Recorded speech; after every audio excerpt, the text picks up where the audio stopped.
Ja v tomto filme hrajem Vlastu Brázdovu, ktorá je skutočná postava. Ona bola Vlasta Štaflová a ona bola opravdová horoleskyňa. Tehdy, keď som to dobre počula a keď som sa dobre dočítala, tak bola ako jediná žena, ktorá liezla a liezla úplne úžasne.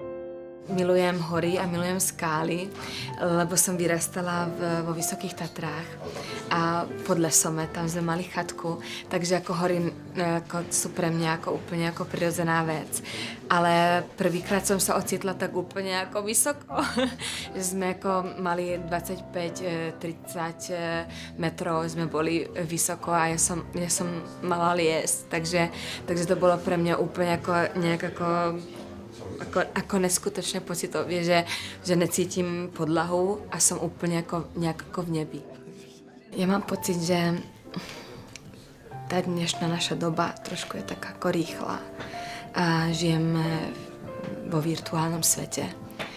A tí ľudia vtedy si vedeli ako ozaj užívať okamih, užívať prírodu a užívať tie pocity ozajstné.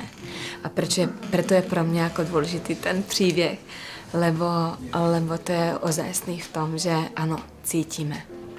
Cítime to, že ako sa máme radi, milujem tú prírodu a cítim opravdovú lásku voči ako kamarátovi, voči žene.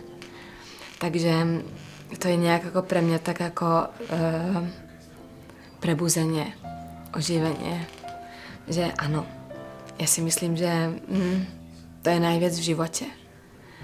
Keď cítim a keď žijem v súlade s tou prírodou a so svojimi citmi.